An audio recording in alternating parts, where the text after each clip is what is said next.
अस्सलाम वालेकुम, ईद मुबारक। हम और आप आपके साथ हमेशा से ईद की खुशियाँ और ईद की चाहतें, मोहब्बतें, वो सारे मोमेंट जो हम एक दूसरे के साथ सेलिब्रेट करते हैं, इस दिन को गुजारते हैं, हमेशा आपसे मिलते हैं और आप हमारे साथ अपने दिन की जो सारी की सारी मसरूफियात है उसके बाद शाम में बैठते हैं और हमारे बुलाए हुए सितारों से मुलाकात करते हैं। हम हमेशा से आपको हम मिलवाते हैं। बहुत ही सितारों को क्या कहना है कि सितारे तो सितारे होते हैं, सितारों के साथ तो अमेजिंग हम कह ही नहीं सकते।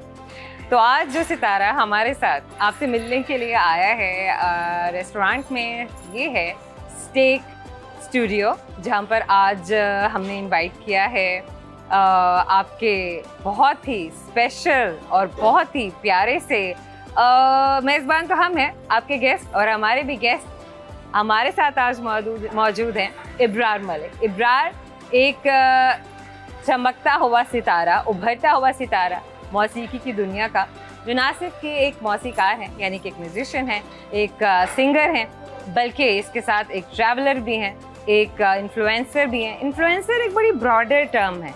अगर हम इसकी बात करें, एक इंसान जो इतनी नेशंस को इन्फ्लुएंस करता है वो वाकई में बहुत ब्राइट होता है, और उसका आने वाला वक्त कोई भी प्रिडिक्ट नहीं कर सकता कि वो कहाँ से कामयाबी की बुलंदियों को छू जाए, कहाँ से कहाँ तक पहुँच जाए। समहाउ आज की बातें उनकी ज़िंदगी के बारे में, उनके करियर के हवाले से, उनके एम्बिशंस के हवाले से और उनके फ्यूचर कमिंग प्रोजेक्ट के हवाले से हम सब आपके साथ शेयर करेंगे, और ख़ास तौर पर अपना ईद का दिन वो कैसे मनाते हैं, आपके साथ कैसे मना रहे हैं। Warmly welcome. अस्सलाम वालेकुम Ibrar. Thank you so much. वालेकुम अस्सलाम। कैसे हैं आप? अल्लाह का शुक्र। ईद मुबारक। खैर मुबारक, आपको भी बहुत ईद मुबारक। Thank you so much, thank you so much. सबसे पहले तो ये कि हमें बड़ा अच्छा लगता है कि ईद की खुशियाँ जब हमारे साथ, हमारे दोस्तों के साथ, हमारे व्यूअर्स के साथ हम और आप में हमारे इतने स्पेशल किस्म के गेस्ट मनाने के लिए आते हैं, क्योंकि ईद का दिन वैसे इतना मसरूफ होता है, आना जाना, खाना पीना, और खास तौर पे घर वाले बोल रहे होते हैं कि भाई कहाँ जा रहे हो, कहाँ जा रहे हो। तो आज क्या हुआ? आज कितने सवाल हुए? ऐसे ही आज निकलने से पहले तो वो यही पूछ रहे थे कि आज का दिन तो हमें दे दो, क्योंकि रमज़ान में बहुत ज़्यादा बिजी रूटीन रही है, क्योंकि एज यू नो कि फूड इन्फ्लुएंसर भी हूँ मैं, तो वो बहुत ज़्यादा लोड था उसका। ईद का दिन घर वाले कह रहे थे कि हमारे साथ गुजारें, लेकिन क्योंकि कमिटमेंट कर चुका था तो इसलिए आप सबके लिए भी आना जरूरी। अच्छा, ये जो बातें इतनी सारी मैंने बता दी कि मतलब फूड इन्फ्लुएंसर, ट्रैवलर, उसके अलावा सिंगर भी हैं, एक्सप्लोरर भी हैं, तो मतलब मुझे समझ में नहीं आता कि इंसान इतना मल्टीटास्किंग कैसे कर लेता है ना। मतलब ये सब कुछ करने के लिए आपको बड़ा ऑन होना पड़ता है कि आप हर चीज़ से इंटैक्ट हो, आपको पता हो कि चल क्या रहा है, हो क्या रहा है, और हमने फिर लोगों की एक्सपेक्टेशंस को भी मीट करना है, क्योंकि ज़ाहिर है तो मीडिया बहुत ज़्यादा तरक्की कर चुका हुआ है, मोबाइल फ़ोन पर सारी की सारी दुनिया सिमट कर आ चुकी हुई है, लोगों की प्रायोरिटीज़, लोगों के इंटरेस्ट बदल चुके हुए हैं। सो ये सारी चीज़ें जो एक ही साथ हो रही होती हैं कि टाइम में, how do you do that? मैं इसमें अल्लाह पाक का बहुत शुक्रिया अदा करता हूँ कि उन्होंने मुझे बहुत ब्लेस्ड जो है पैदा किया, और यकीन करें कि ये बचपन से ही ये सारी क्वालिटीज़ मेरे अंदर हैं। स्कूल टाइम से ही मैं बहुत सारी चीज़ें, एक्स्ट्रा करिकुलर एक्टिविटीज़, कभी क्रिकेट खेलता था, कभी जो है डांस कंपटीशन में हिस्सा लेना, सिंगिंग कंपटीशन में हिस्सा लेना, और उसके बाद ऐसे करते कराते काफ़ी सारी चीज़ें हैं जो बदली ज़िंदगी में। यूनिवर्सिटी में आया, यूनिवर्सिटी में क्योंकि मैं आर्किटेक्ट हूँ बाय प्रोफेशन, तो वहाँ पे यस इंडीड। मैंने कहा ये इतना कुछ जो है ना उसमें बताते बताते मैंने कभी कार्ड तो नहीं आज उठाना चाहिए, बनता नहीं है ना, क्योंकि इतना खूबसूरत और इतना अमेजिंग, इतने प्यारे से गेस्ट हमारे साथ हो तो बड़ी वो बात हो जाती है कि यार इतना कुछ तो मतलब इंसान में, शख्सियत में है। तो somehow it's another feather in his cap कि he is an architect as well. So अब आर्किटेक्चर के हवाले से बात कर लेते हैं, क्योंकि वो बात रह गई, तो हम चाहते हैं कि वो बात छिड़ गई है तो फिर छिड़ जाए। आर्किटेक्चर नो डाउट एक बड़ी टफ डिग्री है, उसके साथ ये सारी चीज़ें परस्यू करना it's a very tough thing. लेकिन मेरे अंदर मल्टीटास्किंग नहीं किया पेरेंट्स ने या दोस्तों ने या टीचर्स ने पेरेंट्स कि इतना कुछ कैसे करोगे, पहले कुछ एक तो कर लो, ढंग से कर लो। पेरेंट्स का बहुत ज़्यादा शुक्रिया है कि उन्होंने हमेशा सपोर्ट किया है। Very nice. उन्होंने किसी चीज़ से रोका नहीं है, और आर्किटेक्चर के साथ इतनी सारी चीज़ें मैनेज करना बहुत मुश्किल चीज़ है, लेकिन मेरे अंदर वो स्किल्स हैं कि मैं मैनेज करता आ रहा हूँ। और म्यूजिक अच्छा, एक तरफ इतना ड्राई कि आर्किटेक्चर पढ़ना, और उसके अलावा फिर सिंगिंग में मतलब इतना क्रिएटिव और इतना आर्टिस्टिक हो जाना सो ये बड़ा डिफरेंट किस्म का कॉम्बिनेशन है। हाँ होते हैं, बिल्कुल होते हैं, लेकिन मैं ये सवाल हमेशा ज़रूर पूछती हूँ कि इतना हार्ड वर्क और फिर उसके बाद क्रिएटिविटी, तो ये चीज़ें बहुत मुश्किल था। इसका क्रेडिट यूनिवर्सिटी को मैं देता हूँ, अपनी यूनिवर्सिटी ऑफ लाहौर से ही मैं ग्रेजुएट हुआ हूँ। तो वहाँ पे ये था कि डिग्री के साथ साथ सोसाइटीज़ थी, तो वो मैंने म्यूज़िक सोसाइटी ज्वाइन की। वहाँ पे ये होता था कि क्लासेस लेने के बाद वहाँ जाते थे, म्यूज़िक की रिहर्सल्स होती थी, वहाँ पे प्रैक्टिस करते थे, इवेंट्स होते थे यूनिवर्सिटी में। तो फिर वहाँ से करियर का स्टार्ट ही मेरा, बेसिकली सिंगिंग करियर स्टार्ट ही मेरा यूनिवर्सिटी से हुआ था। उससे पहले तक मुझे नहीं पता था कि मैं गा सकता हूँ। दिस इज़ अमेजिंग कि करियर का स्टार्ट जो है, सिंगिंग के करियर का स्टार्ट यूनिवर्सिटी से हुआ। इसका मतलब ये है कि हम लोगों को अपने इंस्टीट्यूट्स को क्रेडिट ज़रूर देना चाहिए कि जो छुपी हुई हमारी खूबियाँ होती हैं, हमारी वो स्किल्स होती हैं जो कि हमारे अंदर पल रही होती हैं और हमें मौका मिलने की बस का इंतज़ार होता है, एक अपॉर्चुनिटी मिलनी चाहिए। अच्छा, कहते हैं कि rich man are born with the opportunities they can waste, so is that true कि वाकई में अगर आपके पास वेल्थ है, पैसा है, तो आपके पास अपॉर्चुनिटीज़ भी हैं लेकिन आप उनको वेस्ट कर देते हैं? ऐसा होता है नॉर्मली, लेकिन जो अपने टैलेंट को मतलब पहचान ले टाइमली, तो वो उसके साथ साथ चल पड़ता है। और इसी तरह हुआ कि अल्हम्दुलिल्लाह घर से तो सेटल्ड हूँ, मतलब घर वालों ने ना तो कभी किसी चीज़ से इसलिए मैं रोका। आपसे पूछ रही हूँ कि माशाल्लाह सब कुछ होते हुए भी इतना अपने आप पर इन्वेस्ट करना, मेहनत करना, फिर पढ़ाई एक और शौक, सिंगिंग भी, एक पैशन होता है इंसान में, वो मेरे अंदर है। रुकना नहीं है, रुकना नहीं है, करते जाना है, कामयाब होना है तो करते जाना है, और जो भी अपॉर्चुनिटी मिले उसे अवेल करना है। अच्छा, सच में मैं अपने व्यूअर्स को बताती जाऊँ कि ये मेरे AQ कार्ड में इतना कुछ है समहाउ। और मैंने भी, जब मुझे पता चला कि इब्रार इज कमिंग और इनका इंटरव्यू करना है और इनसे बात करनी है, तो मैंने ये सोचा, मैंने कहा अच्छा नहीं, ये सब जो पढ़ लिया है, जो मैंने जान लिया है, जो मैं पहले से इनके बारे में जानती हूँ, वो मैं इनकी ज़बान से ही आपको सुनाऊँ तो कि आपको पता चले कि कितने टैलेंटेड हैं माशाल्लाह, कितने क्रिएटिव हैं। अच्छा, बात कुछ करते हैं आपके कॉन्सर्ट्स के हवाले से। कहाँ कहाँ परफॉर्म किया और आगे फ्यूचर में, कमिंग फ्यूचर में कहाँ कहाँ प्लान है, क्या क्या प्रोजेक्ट्स हैं जिन पर आप काम कर रहे हैं? 2016 में मेरा मतलब सिंगिंग करियर स्टार्ट हुआ था, तो 2017 से लेकर अब तक काफ़ी शोज कर चुका हूं। काफ़ी सारे शोज़ किए। अभी रिसेंटली बोहेमिया के साथ स्टेज शेयर किया है सोल फेस्टिवल पे लेक सिटी में। उससे पहले एक्सपो सेंटर में आतिफ असलम और आसिम अजहर के साथ स्टेज शेयर किया है। तो अच्छा, हम में से तो कितनों को ना बोहेमिया का नाम ही नहीं लेने आता ना, मतलब हम तो परेशान हो जाते हैं कि भाई प्रोनाउंस कैसे करना है ना।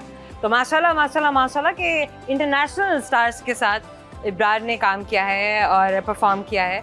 और इब्रार, उसके अलावा बेसिकली अभी रिसेंटली मेरा एक गाना भी लॉन्च हुआ है, वो मेरा पहला डेब्यू सॉन्ग है। अच्छा, नहीं, वो अभी हम नहीं सुनेंगे, अभी हमने बातें करनी है। नहीं, मैं बस बता रहा हूँ कि लाइक शोज तो बहुत सारे किए हैं, लेकिन अभी इस तरफ मैं अभी रिसेंटली आया हूँ। और शोज तो अल्हम्दुलिल्लाह तकरीबन सारे आर्टिस्ट के साथ स्टेज शेयर कर चुका हूँ अब तक। मुस्तफ़ा ज़ाहिद के साथ भी किया है, राहत फ़तेह अली खान साहब के साथ किया है, वो एक बहुत बड़ी अपॉर्चुनिटी थी।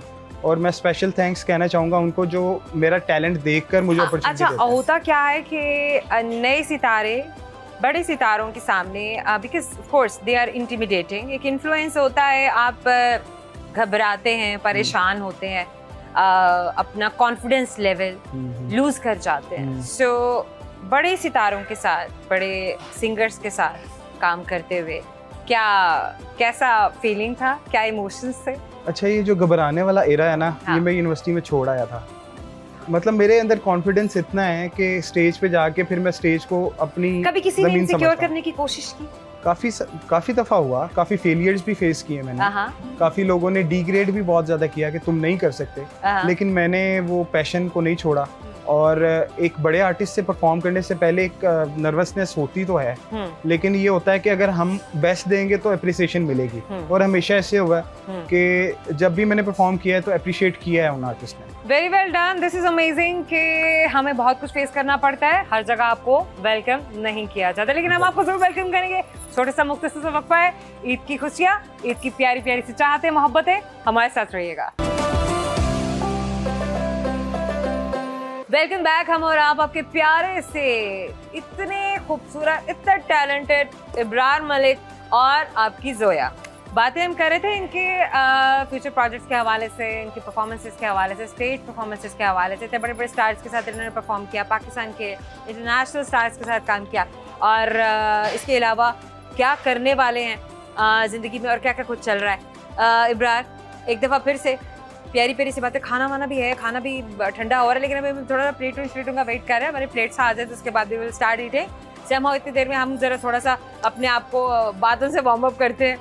तो मुझे ये बताएं कि एक तो बात आपने अभी की कि कुछ प्रोजेक्ट्स जो हैं आपके चल भी रहे हैं, कुछ ऐसा अमेजिंग जिसके लिए आप बहुत ज़्यादा एक्साइटेड है और होने वाला है। मेरी शादी।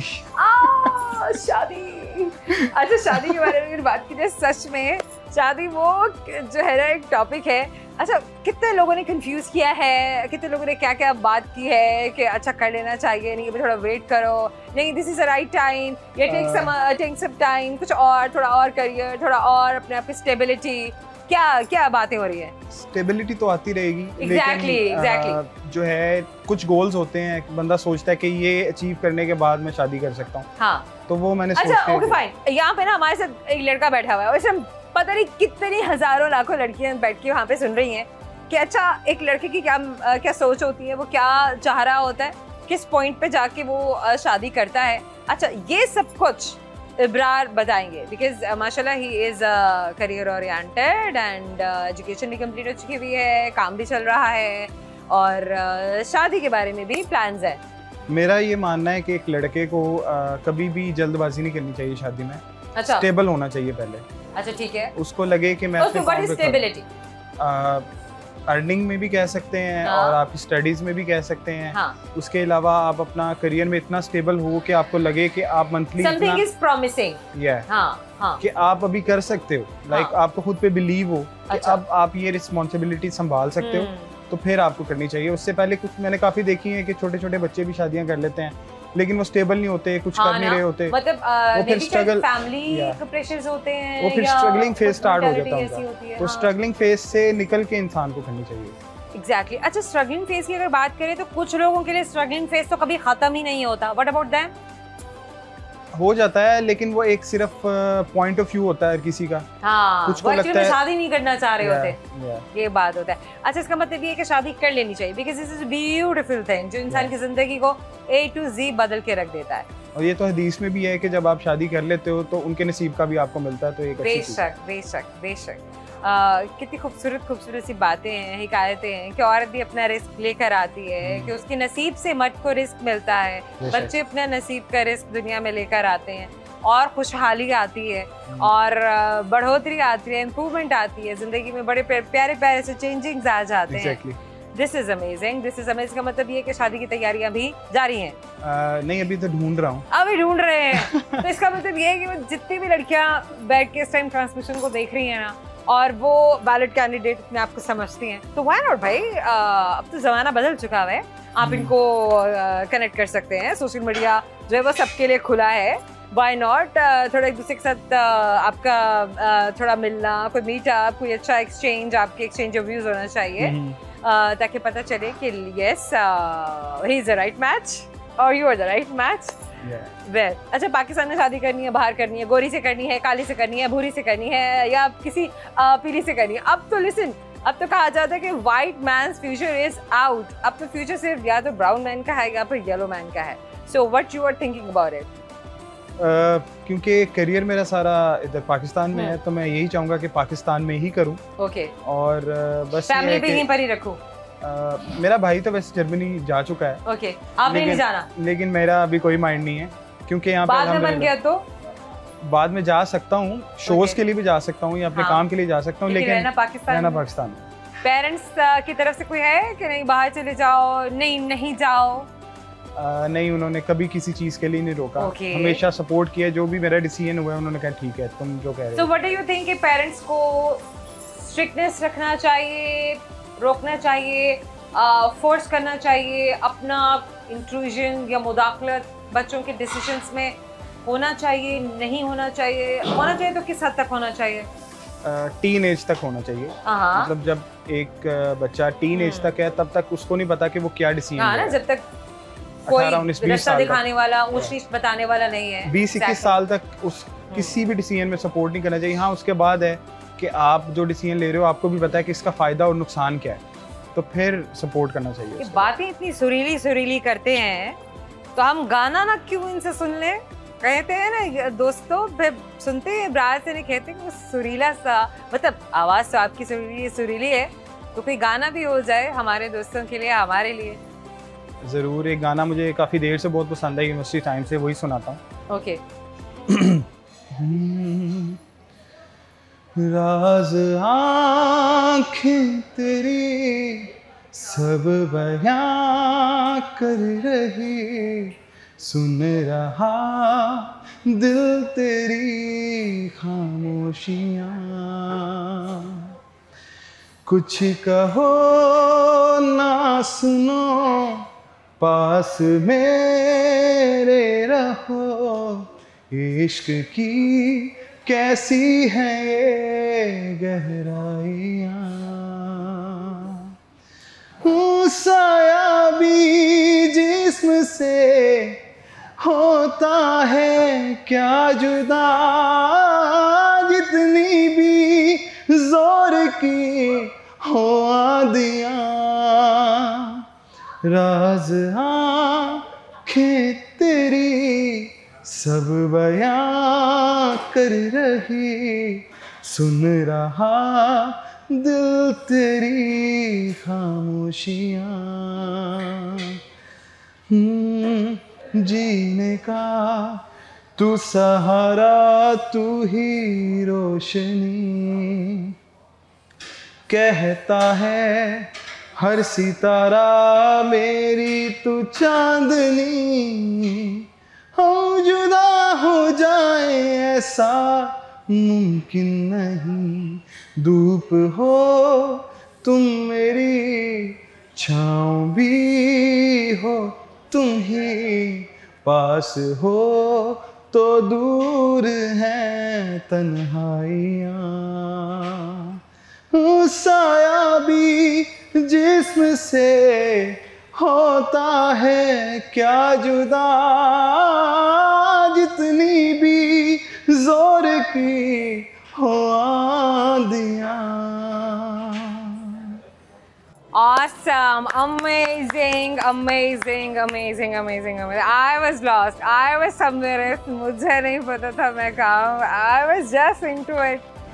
मैं जो महसूस कर रही थी, that was so super amazing. That was so super amazing. Honestly, मैं दोस्तों यहाँ पे छोटा सा मुख्तसर सा ब्रेक लेंगे और ब्रेक के बाद आपसे हम फिर मिल पाएंगे आपके प्यारे से, खूबसूरत से, अमेजिंग से इब्रार को हमारे साथ रहिएगा। वेलकम बैक स्टेक स्टूडियो से। इस वक्त जो आपके पास लेकर आई हैं, यानी कि हमारा हम और आप आपके पास लेकर आए हैं इब्रार मलिक को। प्यारी प्यारी सी बातें हो रही हैं। अभी हम बातें कर रहे थे इनकी शादी के हवाले से, और फिर जाते जाते हमने सुना इतना खूबसूरत सा गाना इनकी सुरीली सी प्यारी सी आवाज़ में। अच्छा इब्रार, खाने में क्या पसंद है, क्या शौक से खाते हैं, क्या शौक से बनवाते हैं? खाने में देसी फूड बहुत पसंद है मुझे। अच्छा, मटन हो, बारबेक्यू हो, ये चीज़ें बहुत पसंद है। और स्टेक्स, बीफ स्टेक बहुत अच्छी लगती है। हाँ, वेरी गुड। इसका मतलब ये है कि स्टेक भले कहीं भी हो, फेवरेट होगा आपका? फेवरेट है स्टेक स्टूडियो। स्टेक स्टूडियो इनका स्टेक आपको कैसा लगता है? इनका बीफ स्टेक बहुत अमेजिंग है। कितनी बार ट्राई किया है? बहुत दफ़ा, क्योंकि ये मेरे घर से भी नियर बाय है, तो उसके अलावा इनका देसी फूड भी बहुत अच्छा है। अच्छा, यहाँ पे स्टेक में अगर हम बात करें तो आपकी क्या हमेशा चॉइस होती है कि पता है कि बस आंखें बंद करके या मेन्यू देखे बगैर ही मैंने ये ऑर्डर करना है? क्योंकि मैं बीफ लवर बहुत ज़्यादा हूँ, तो बीफ स्टेक तो मैं लाजमी खाता हूँ। Good good. अच्छा, और देसी फूड में what is your choice, what is your favourite one? Mutton कढ़ाई एंड बारबेक्यू। वो भी इन्हीं का? इनका भी, और वैसे ज़्यादा इनका।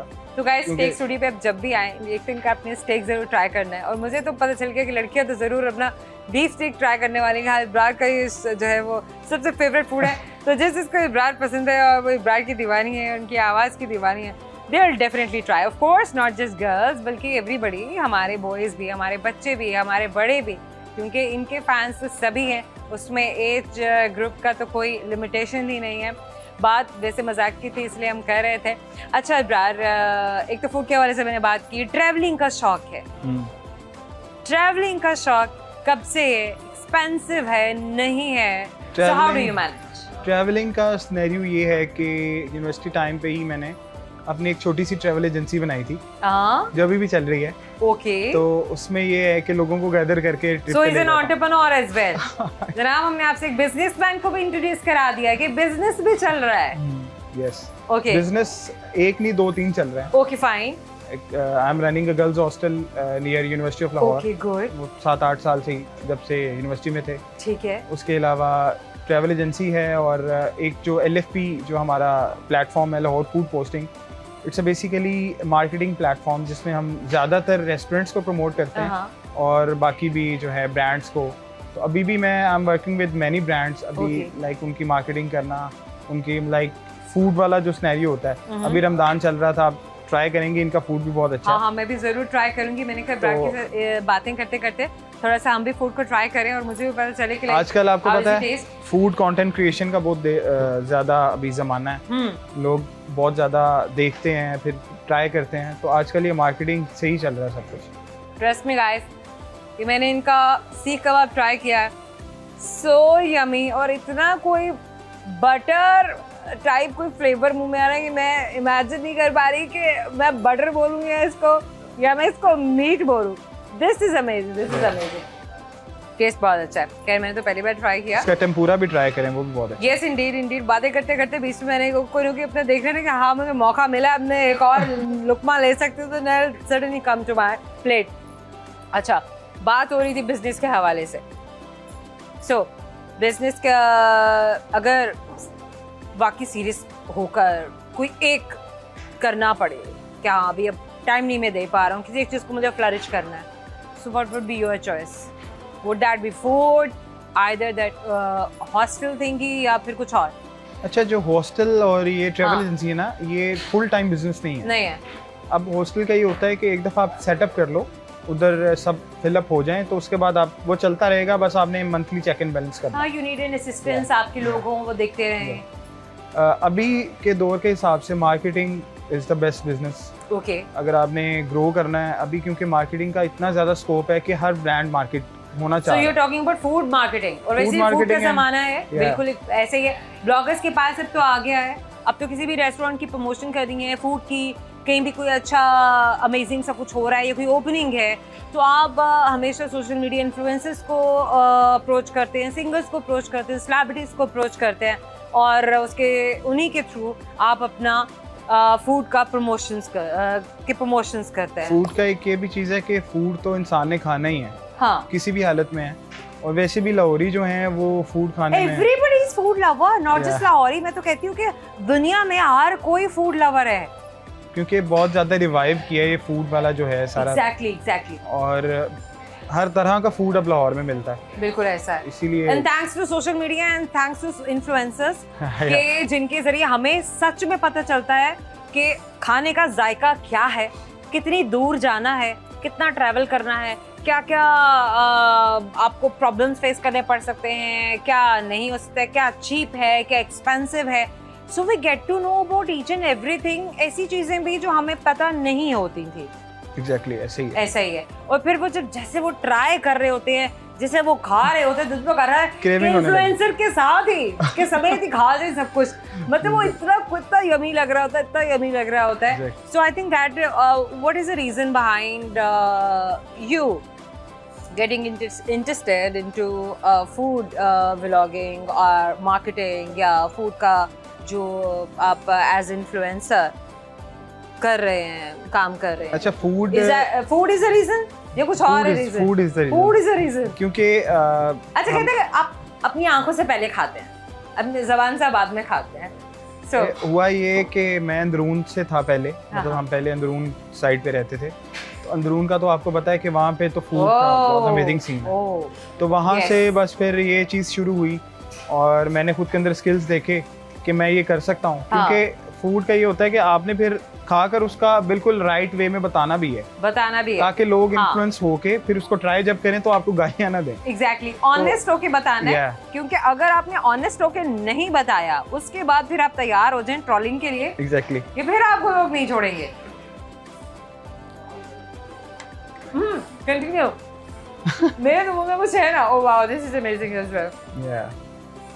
तो बस ये इसी वजह से फूड पसंद बहुत है, डिफरेंट चीज़ें ट्राई करने का शौक है, लाहौर का कोई ऐसा फूड नहीं है जो मैंने ट्राई नहीं किया।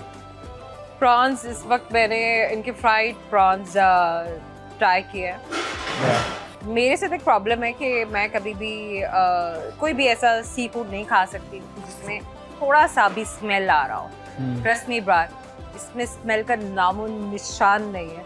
मेरे जैसे लोग जो थोड़ा सा एलर्जिक होते हैं स्मेल से और दूर भागते हैं, नहीं मुझसे नहीं खाया जा रहा, उन लोगों के लिए तो बेस्ट है। बट एवरीबडी ऑफ कोर्स, बाकी सब लोग भी इतना अच्छे से इसको एंजॉय कर सकते हैं। Food is really yummy, food is amazing, honestly.